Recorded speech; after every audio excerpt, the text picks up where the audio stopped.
राहुल गांधी का बयान, वैक्सीन बनाने वाले देशों में शामिल होगा भारत, टीके तक हर किसी की पहुंच हो, इसकी रणनीति अभी से बनाए मोदी सरकार।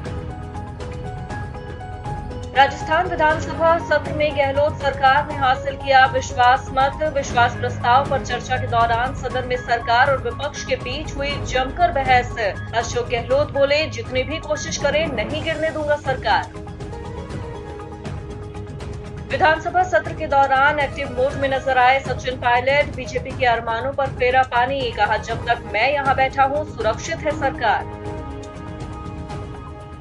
शरद पवार के बयान से परिवार में एक बार फिर बढ़ी तल्खियां। पार्थ पवार को अपरिपक्व कहने पर पिता अजीत पवार हुए आहत। बेटी सुप्रिया सूले ने परिवार को एकजुट रखने की ली जिम्मेदारी।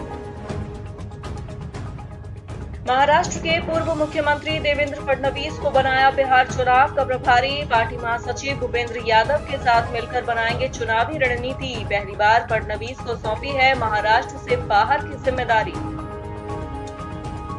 बिहार में दोहरी मुसीबत के बीच विधानसभा चुनाव की तैयारियां जारी। बीएसपी सुप्रीमो मायावती ने नीतीश सरकार पर कसा तंज, कहा परेशान लोगों के प्रति उदासीन और गैर जिम्मेदार बनी हुई है सरकार। समय पर चुनाव करवाने पर केंद्र को भी घेरा। जश्न आजादी की तैयारी हुई पूरी। इस बार बदला हुआ दिखेगा स्वतंत्रता दिवस का नजारा। कम होंगे मेहमान, पीपीई किट पहने दिखाई दे सकते हैं जवान। समारोह में सोशल डिस्टेंसिंग का रखा जाएगा खास ख्याल। स्वतंत्रता दिवस के मद्देनजर सुरक्षा के किए गए पुख्ता इंतजाम। चप्पे चप्पे पर रहेगा जवानों का पहरा। ट्रैफिक नियमों में भी किया गया बदलाव। आज रात से दिल्ली में भारी वाहनों के दाखिल होने पर रोक। सुप्रीम कोर्ट की अवमानना मामले में वकील प्रशांत भूषण दोषी करार। 20 अगस्त को सजा पर होगी सुनवाई। प्रशांत भूषण ने सुप्रीम कोर्ट और सीजेआई एसए बोबड़े के खिलाफ किया था ट्वीट। अमित शाह की कोरोना रिपोर्ट आई नेगेटिव। कुछ दिन होम आइसोलेशन में रहेंगे शाह, ट्वीट कर दी जानकारी। रूस की कोरोना वैक्सीन पर विश्व स्वास्थ्य संगठन ने फिर जताया शक, कहा एडवांस स्टेज की टेस्टिंग में शामिल नहीं है रूसी वैक्सीन। डब्ल्यूएचओ ने पहले भी वैक्सीन को लेकर उठाए थे कई सवाल। कमला हैरिस के समर्थन में आई हिलेरी क्लिंटन, कहा उम्मीद है उन्हें लिंगभेद का कम करना पड़ेगा सामना। डेमोक्रेटिक पार्टी ने हैरिस को बनाया है उपराष्ट्रपति पद का उम्मीदवार। ऑस्ट्रेलिया में जून जुलाई के बीच बेरोजगारों की संख्या में हुई 16,000 की बढ़ोतरी। बेरोजगारी ने 10 लाख के आंकड़े को किया पार। कोरोना और लॉकडाउन की वजह से कई लोगों के हाथ से छिना रोजगार। जुलाई में 5% बढ़ा चीन का फैक्ट्री उत्पादन। खुदरा बिक्री में आई मामूली गिरावट। निर्यात में सुधार के बावजूद चीन की घरेलू मांग में बनी हुई है कमी।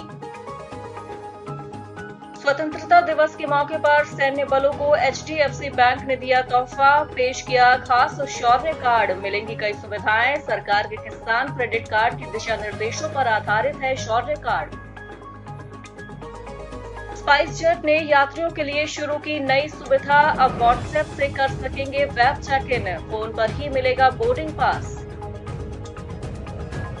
हफ्ते के आखिरी कारोबारी दिन गिरावट के साथ बंद हुआ शेयर बाजार। सेंसेक्स 433 अंकों की गिरावट के साथ 37,877 के स्तर पर बंद, तो वहीं 122 अंकों की गिरावट के साथ 11,180 के स्तर पर बंद हुआ निफ्टी। कोरोना काल में सेरेना ने की कोर्ट पर वापसी। खेला गया पहला WTA टूर्नामेंट। सेरेना ने टॉप सीड ओपन के दूसरे राउंड में बड़ी बहन वीनस को हराया। दोनों के बीच हुए 31 में से 19 मैच में सेरेना ने जीत की हासिल। दिग्गज सिंगर एसपी बालासुब्रमण्यम को आईसीयू में किया गया शिफ्ट। कोरोना से जूझ रहे हैं बाला। 5 अगस्त से अस्पताल में है भर्ती। लिवर की समस्या से जूझ रहे बच्चों के लिए आगे आए सोनू सूद। फिलीपींस से दिल्ली पहुंचाने का किया वादा। कोरोना काल में सोनू सूद लगातार जरूरतमंदों की मदद के लिए उठा रहे हैं कदम।